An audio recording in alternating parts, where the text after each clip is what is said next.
शनिवार को करीब 2 बजे मिली जानकारी के अनुसार उपायुक्त पंचकुला मोनिका गुप्ता ने सेक्टर 1 जिला सचिवालय में पत्रकार वार्ता को संबोधित किया और उन्होंने कहा कि आज भारत और पाकिस्तान के बीच बने हालातों को लेकर एक अहम बैठक की गई है और अब पंचकुला जिले में 7 बजे ब्लैकआउट करने की कोई आवश्यकता नहीं है। उन्होंने कहा कि जैसे ही सायरन बजेगा उसे दौरान लोगों को सावधानी बरतते हुए लाइट ऑफ करनी है और सुरक्षित स्थान पर जाना है। उन्होंने कहा कि इसके अलावा पैनिक होने की कोई जरूरत नहीं है और किसी प्रकार से भी दुकान बंद नहीं की जा रही और ऐसे में किसी भी मार्केट या दुकान को बंद करने के आदेश नहीं है और ऐसे में लोग पैनिक होकर ज्यादा राशन इकट्ठा करने का प्रयास न करें।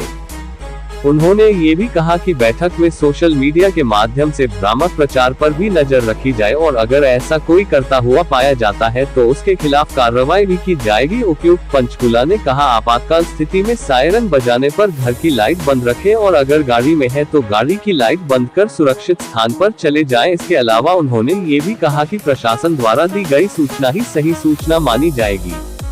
उन्होंने कहा कि नगर निगम प्रशासन ग्रामीण क्षेत्रों में और अन्य स्थानों पर सायरन लगाए गए हैं और सायरन बजाने पर सभी लोग सुरक्षित जगह और अपने घर के अंदर जाएं। उन्होंने कहा कि वाहन चलाते समय भी किनारे पर वहां खड़ा कर सुरक्षित जगह देखकर छुप सकते हैं।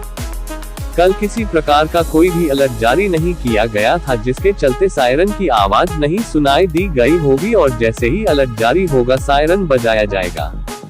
उन्होंने कहा कि कई स्थानों पर लोग पैनिक होकर सामान खरीदना शुरू कर चुके हैं और ऐसा कुछ नहीं है। सभी दुकानें और मार्केट खुली है और आज भी सभी दुकानें नॉर्मल टाइम पर बंद होगी और अभी ऐसा कोई ऑर्डर नहीं है कि मार्केट और दुकान बंद रहेगी। उन्होंने कहा कि आधिकारिक सूचना और ऑफिशियल न्यूज चैनल से ही सूचना दी जाएगी और अन्य सूचनाओं पर ध्यान न दें। उन्होंने कहा कि अगर स्थिति बदलती है तो उसे पर लोगों को जागरूक रहने की जरूरत है। डीसीपी पंचकुला हिमाद्री कौशिक ने कहा कि भड़काऊ बयान और फेक न्यूज आती है और इस पर पंचकुला पुलिस ने कई अकाउंट ब्लॉक करने के लिए बोला है। उन्होंने कहा कि इसके साथ ही आम नागरिक भी ऐसी चीजों को चेक करे जो वेबसाइट में आती है, उसे पर कार्रवाई की जाएगी। उन्होंने कहा कि गलत सूचना और भ्रामक प्रचार करने वाले लोगों पर एक्शन लेंगे और ब्लॉक किया जाएगा। उन्होंने कहा, पंचकुला पुलिस द्वारा विभिन्न स्थानों पर चेकिंग की जा रही है और नाके भी लगाए गए हैं। उन्होंने कहा कि लोगों की सुरक्षा और संदिग्ध लोगों के लिए पुलिस चेकिंग लगातार कर रही है। उन्होंने कहा कि अगर ज्यादा जरूरी ना हो तो घर से निकलने से गुरेज करें। उन्होंने कहा कि आपराधिक गतिविधियों पर भी पुलिस की नजर है। बिल्कुल, देखिए, आज जो भारत पाकिस्तान के बीच स्थिति चल रही है उसको लेके माननीय मुख्यमंत्री महोदय द्वारा एक सभी जिला उपायुक्तों की और सभी सीपीज और एसपीज की बैठक हुई, जिसमें आगामी कार्रवाई के लिए महत्वपूर्ण दिशा निर्देश भी जारी किए गए हैं। तो उसी बैठक के तहत जो दिशा निर्देश दिए गए, पंचकुला जिले में भी कार्यवाही वैसे ही की जाएगी। आप सभी को पता है कि पंचकुला जिला अभी तक बहुत सुरक्षित है। कोई पैनिक करने की स्थिति पूरे जिले में नहीं है। कोई भी अटैक या इस प्रकार की गतिविधि पंचकुला जिले में रिपोर्ट नहीं की गई है। तो उसी के तहत भविष्य में जैसा कि ministry of home affairs MHA की गाइडलाइंस भी है, यदि कोई अलर्ट प्राप्त होता है तो अलर्ट प्राप्त होने पर एयर रेड जो सायरन होते हैं हमारे, वो पूरे जिले में हम उन्हें ऑन करेंगे। उसका सायरन का साउंड सभी नागरिकों तक सुनाई देगा। और यदि सायरन बजते हैं तब नागरिकों ने कुछ प्रिकॉशंस लेनी है जो कि MHA की गाइडलाइंस के मुताबिक है। यानी कि अगर आपको सायरन के ऑन होने की आवाज सुनाई देती है तो उसके अंदर आपने घर के भीतर चले जाना है, इंडोर्स चले जाना है। अपनी बालकनीज पे या घरों की छत पे नहीं रहना, बाहर खुले में नहीं रहना, बस अपने घर के भीतर आपने चले जाना है एक सुरक्षित कमरे में। यदि कोई वाहन चला रहा है उस समय जब सायरन ऑन होता है तो भी कोई बहुत ज्यादा एकदम से घबराने की उसको आवश्यकता नहीं है। वो साइड में किनारा देखकर अपनी गाड़ी को पार्क करके, यदि आसपास कोई बिल्डिंग है तो उस बिल्डिंग में शरण ले सकते हैं। वो एक बिल्डिंग में इंडोर्स जा सकता है जब तक अलर्ट ऑन हो। अलर्ट ऑन होने के लिए वेरिंग फ्रीक्वेंसी का सायरन बजता है, यानी कि जो सायरन की साउंड है वो थोड़ी ऊपर नीचे करके फ्लक्चुएटिंग साउंड जो है वो सुनाई देती है। जब अलर्ट ऑफ हो जाएगा तब सायरन कंटिन्यूअस 2 मिनट के लिए बजेगा, जिससे लोगों को ये पता चल सकता है कि अब जो अलर्ट की स्थिति है वो खत्म हो चुकी है। इसी के साथ साथ ये भी बता चाहूंगी मैं कि कल पूरी रात जिले में कोई अलर्ट नहीं आया था हमारे पास, इसीलिए किसी जिलावासी ने कल कोई सायरन नहीं सुना होगा। यदि कोई अलर्ट आज प्राप्त होगा तो उसी के मुताबिक सायरन्स को ऑन कर दिया जाएगा। और जैसा मैंने बताया कि लोग फिर अपने घर के भीतर उस टाइम पे सायरन ऑन होने के समय पर जा सकते हैं। यदि रात में सायरन बजता है तो घर के अंदर जाने के साथ साथ इसके अतिरिक्त लोग अपने घर की बत्तियां भी एज अ प्रिकॉशनरी मेजर बंद कर लें, ताकि किसी प्रकार का कोई अन्य खतरा भी ना हो। एक चीज और बहुत महत्वपूर्ण आप सबके माध्यम से मैं लोगों को कहना चाहती हूँ कि किसी भी प्रकार का पैनिक करने की कोई जरूरत नहीं है। Situation is under control. कई जगह पर ऐसी बातें आ रही हैं कि पैनिक बाइंग चालू हो गई है, लोगों ने सामान इकट्ठे करने चालू कर दिए हैं। ऐसा कृपया कोई पैनिक बाइंग ना करें। सारी मार्केट्स ओपन है, कोई मार्केट्स को बंद नहीं किया जा रहा है जिले में। आज भी मार्केट्स अपने नॉर्मल टाइम पे बंद होंगी। कोई मार्केट्स को बंद करने का निर्देश अब भविष्य में फिलहाल हमने नहीं दिया हुआ है। तो ऑल मार्केट्स आर ओपन, वो यूजुअल जैसे अपने समय पर बंद होती है वैसे अब से बंद होगी। साथ ही अफवाहों पे ध्यान ना दे कोई भी। जो official communication official news channels के माध्यम से, हमारे डीपीआरओ के ट्विटर हैंडल से या जिला प्रशासन की वेबसाइट से या जिला प्रशासन के द्वारा एक व्हाट्सएप ग्रुप बनाया गया है, पंचकुला सिविल सोसाइटी ग्रुप है उस व्हाट्सएप ग्रुप का नाम। उस पर जो प्रशासन द्वारा शेयर की जाती है इंफॉर्मेशन, केवल उसी पे आप भरोसा करें। किसी अफवाह पे भरोसा ना करें, ना ही किसी अफवाह को फर्दर स्प्रेड करें, क्योंकि ऐसे हालातों में अफवाह काफी ज्यादा फैलती है। तो ओनली जिला प्रशासन जो इंफॉर्मेशन शेयर करता है उसी पे भरोसा करें एंड नथिंग एल्स। आपकी जो बैठक थी वीडियो कॉन्फ्रेंस से, क्या पंचकुला के साथ थी, क्या जिले भी शामिल थे?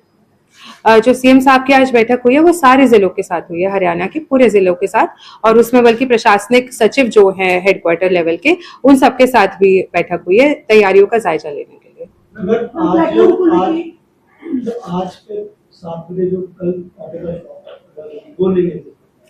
बिल्कुल, मार्केट्स के लिए कोई ऐसा अब निर्देश नहीं है कि वो उन्हें कोई जल्दी बंद होना है, वो अपने नॉर्मल रूटीन तरीके से बंद होगी। लोगों को तभी करना है, सारे लोग, अदरवाइज आपकी तरफ से कोई ऐसा नहीं कि 7 बजे वॉलंटरी करना नहीं करना है। हाँ, कोई ऐसा वॉलंटरी करने के लिए नहीं है। जब सायरन अलर्ट ऑन होंगे तभी करना है। हम ब्लैकआउट को लेके जैसे पहले कहा था कि भी लाइट्स बंद करनी है, तो क्या आप भी ऐसा कुछ है या फिर सायरन पे ही बंद करनी है? सायरन पे ही बंद करनी है। ऐसे कोई नॉर्मल नहीं, नॉर्मल नहीं करनी।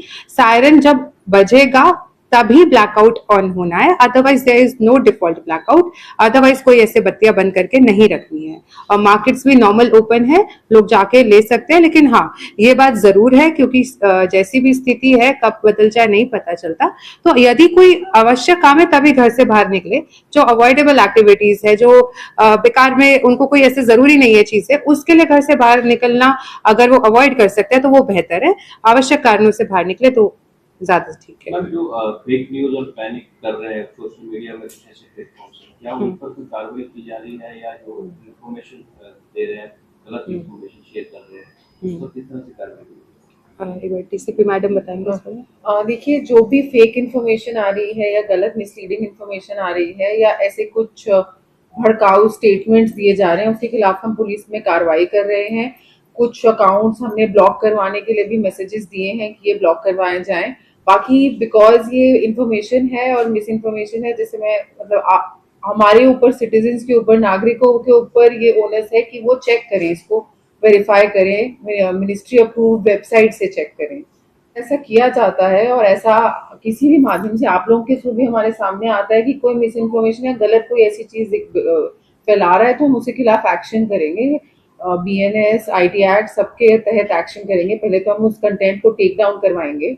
और पर यही है, जैसे मेरे कहने का पॉइंट है कि ये फैल इसलिए ले रही है क्योंकि लोग इसे देख रहे हैं। आपके और मेरे जैसे, हमारे जैसे ही रिस्पॉन्सिबल सिटीजन्स फॉरवर्ड कर रहे हैं, तो अगर कोई देखेगा ही नहीं तो इनके डालने का भी कोई महत्व है नहीं। तो ये आपके माध्यम से सब सिटीजन्स तक मैसेज जाना चाहिए। कोई घटना सामने आई है कुछ? नहीं, जिले में अब तक ऐसी कोई घटना नहीं है। मिस इन्फॉर्मेशन की बात हो रही है आपकी। कल 2 ऑर्डर थे, वन वाज रिगार्डिंग ब्लैकआउट और अदर था टीम्स फॉर्म की थी कुछ, इनसे लोग कहते हैं। बट ऑफिशियल ग्रुप में क्या है, और ग्रुप से भी आए तो it was not easy for us to verify कि वो सही है या नहीं है। बट ऑफिशियल ग्रुप में अगर आधे तक भी इजी है। देखिए, जो भी प्रशासन के द्वारा ऑर्डर्स किए जाएंगे, जो भी रेलेवेंट ऑर्डर्स है, वो हमेशा आप लोगों के साथ शेयर किए जाते हैं और भविष्य में भी किए जाएंगे। हालांकि जो मिसकम्युनिकेशन अगर कोई फैला रहा है तो ऑब्वियसली वो तो किसी भी मीडिया चैनल के साथ शेयर नहीं होगी, क्योंकि वो मिसकम्युनिकेशन ही है। जो ऑफिशियल ऑर्डर्स है, जो पब्लिक तक जाने की जरूरत है, वो जरूर आपके साथ शेयर करेंगे, ग्रुप में नहीं आ रहे, वो ये कह रहे हैं। डाल देंगे।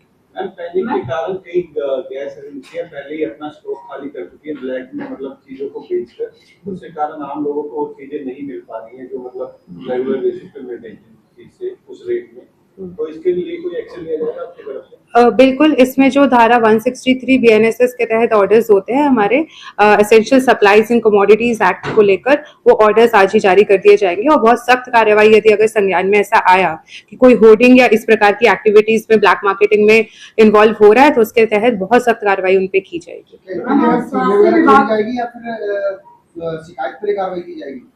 देखिए, मॉनिटरिंग जो है वो हमारे कंसर्न डिपार्टमेंट्स हमेशा करते रहते हैं। अगर सुमोटो भी कोई शिकायत पता चल जाती है तो जरूर कार्रवाई करेंगे और शिकायत आने पे भी करेंगे, दोनों तरीके से। कोऑर्डिनेशन के लिए कुछ है, कोई कॉमन पॉलिसी वाइज इस चीज के रिगार्डिंग, या डिफरेंट सिटी का डिफरेंट लेके चल रहे हैं? देखिए, ट्राई सिटी की अगर हम बात करते हैं, भले ही हम उसको ट्राई सिटी कह देते हैं, लेकिन ये 3 डिफरेंट एक तरीके से स्टेट्स हैं। पंजाब अलग काम कर रहा है, चंडीगढ़ का अपना मैकेनिज्म है, हरियाणा का अपना मैकेनिज्म है। हालांकि तीनों डीसीज के बीच में कोऑर्डिनेशन है। चंडीगढ़ डीसी और मोहाली डीसी से मेरी भी बात होती रहती है, तो उस बारे में हम करते रहते हैं। लेकिन क्योंकि अलर्ट्स जो आते हैं हमारे पास वो बहुत ज्यादा जिला स्पेसिफिक आते हैं, तो हम अपने जिले के अकॉर्डिंग ही उसमें कार्रवाई करते हैं। हमारे तो कुछ स्वास्थ्य को लेकर भी कोई स्पेसिफिक काम किया जा रहा है इस समय पे? बिल्कुल। देखिए, मैंने बताया कि अभी कोई खतरा नहीं है हमें, लेकिन हम किसी इवेंचुअलिटी से डील करने के लिए हमेशा तैयारी करके रखते हैं। तो उसके तहत हमने अपने जो एम्बुलेंसेज हैं, जो हमारे डॉक्टर्स हैं, जो हमारे बेड्स की स्थिति है, इवन गवर्नमेंट हॉस्पिटल में भी एंड प्राइवेट हॉस्पिटल्स में भी, सबको बुलंद कर रखा है। पूरा स्टॉक लिया हुआ है। फर्स्ट एड की ट्रेनिंग पैरामेडिक्स को दी जा रही है। इवन वॉलंटियर्स को भी ट्रेनिंग जो है सिविल हॉस्पिटल में कराई जा रही है, अगर फर्स्ट एड प्रोवाइड करने की जरूरत है उसके लिए। साथ ही साथ एम्बुलेंसेस, फायर ब्रिगेड्स को भी हमने पूरा एक्टिवेट किया हुआ है। अगर कुछ ऐसी जरूरत पड़ जाए उसके लिए वो भी हमने कार्रवाई कर रखी है। सिविल डिफेंस की ट्रेनिंग के बारे में मैं आपसे साझा करना चाहूंगी कि जो सिविल डिफेंस की ट्रेनिंग दी जाती है, ताकि एक आम नागरिक को भी एक इमरजेंसी सिचुएशन में कि how he can be of help, वो कैसे मदद कर सकता है, तो उसके लिए भी हमने 2 ट्रेनिंग्स ऑर्गेनाइज करा रहे हैं, जो कि मंडे को कराई जाएंगी। एक सुबह 9 से 12 बजे तक हम ताऊ देवीलाल स्टेडियम में करा रहे हैं, और 2 बजे से लेके 5 बजे तक हम ITI बिटना में कराएंगे। ये वॉलंटरी बेसिस पे है। ऑल्दो हम एक अपील जरूर कर रहे हैं सारे एक्स डिफेंस पर्सनल को जो हमारे जिले में रहते हैं, उन तक भी हम रीच आउट कर रहे हैं। आपके माध्यम से भी मेरी अपील है सभी नागरिकों से, सभी जिलावासियों से, जो इस कठिन समय में प्रशासन के साथ काम करना चाहते हैं, तो जरूर मंडे को इस ट्रेनिंग में हिस्सा लें। It's a walk in training. 9 बजे वो आ सकते हैं ताऊ देवीलाल स्टेडियम में, जिसमें हम सिविल डिफेंस वॉलंटियर्स को ट्रेन कर रहे हैं, और ये ट्रेनिंग 5 डेज तक चलेगी। तो वो जो इसका हिस्सा बनेंगे, अगर कोई कल को समस्या आती है जिले में, तो ये वॉलंटियर्स हमारे बहुत काम आएंगे। तो आप लोगों के माध्यम से जरूर मेरी सभी वासियों से अपील है कि इसमें वो ट्रेनिंग में इन्वॉल्व हो और इन टाइम्स में प्रशासन का सहारा बने। मुख्यमंत्री और जितने भी हमारे जिले हैं वो तो सुरक्षित हैं, लेकिन पंचकुला में काफी ज्यादा हेडक्वार्टर्स हैं, तो कुछ विशेष हिदायत दी है उन्होंने, किस पर्पज से, कोई फोकस क्या था? नहीं, देखिए, ऐसा कुछ नहीं है कि पंचकुला बहुत ज्यादा अलग से कोई सेंसिटिविटी पंचकुला में है। वैसे तो देखा जाए तो हरियाणा के 11 राज्य जो है केंद्र सरकार की तरफ से आए थे, जहाँ पे मॉक ड्रिल्स की एक्सरसाइज की थी, बट हरियाणा सरकार ने और माननीय मुख्यमंत्री महोदय ने सभी 22 जिलों को अलर्ट पे और अपनी तैयारियां बुलंद करने के लिए कहा गया है। ऐसा कोई स्पेसिफिक नहीं है कि पंचकुला जिले में बहुत ज्यादा सेंसिटिविटी होने के कारण कोई विशेष निर्देश हो। लोगों को पैनिक करने की कोई आवश्यकता नहीं है इस संदर्भ में। इसमें मैम आपने अभी कहा कि हम लोग बिल्कुल तैयार हैं। साइरेंस आपने कल की बात कही कि साइरेंस का दिया जाए, क्या अपने पास इस समय उपलब्ध हो चुकी थी? यस, देखिए, जो मॉक ड्रिल की एक्सरसाइज के टाइम पे कमियां जो पाई गई थी, उसमें वन ऑफ दी कमियों में हमने ये देखा गया था कि सायरन की साउंड पूरे एरिया तक नहीं आ पा रही है, और वो मॉक ड्रिल इसीलिए कराई भी गई थी। उसके बाद जो मॉक ड्रिल के बाद हमने रियलाइज किया, तो हमने सायरन्स और परचेज करके इंस्टॉल भी करा दिए गए हैं। तो जो ऐसी लोकेशंस हमने देखी जहां से ज्यादा पब्लिक तक आवाज जा पाएगी, इस तरीके से सायरन्स को इंस्टॉल किया गया है कि हर घर तक आवाज जा पाए। कितने लगेंगे? हैं। तो 4 सायरन्स हमारे रेवेन्यू डिपार्टमेंट के द्वारा लगा चुके हैं हम। 12 सायरन्स जो है वो म्युनिसिपल कॉर्पोरेशन पंचकुला लगा चुका है। 5 सायरन्स जो है हुडा ने अपने सेक्टर्स में लगाए हैं। इसके अतिरिक्त कालका में भी जो वहाँ की म्युनिसिपैलिटी है उन्होंने लगा दिए गए हैं और जिले में गांव स्तर पर भी जो पंचायतों के द्वारा सायरन्स लगाए गए हैं। मैम कंट्रोल रूम का कोई नंबर आप जानकारी देखिए, कंट्रोल रूम हमने एस्टैब्लिश कर रखा है जो 24/7 चल रहा है। नागरिकों के लिए 112 जो है, डायल 112 तो चल ही रहा है, लेकिन आज माननीय मुख्यमंत्री महोदय ने भी निर्देश दिए हैं। वेरी सून हम एक नागरिकों के लिए भी कंट्रोल रूम का नंबर जारी कर देंगे, वो आप सबके साथ हम शेयर कर देंगे।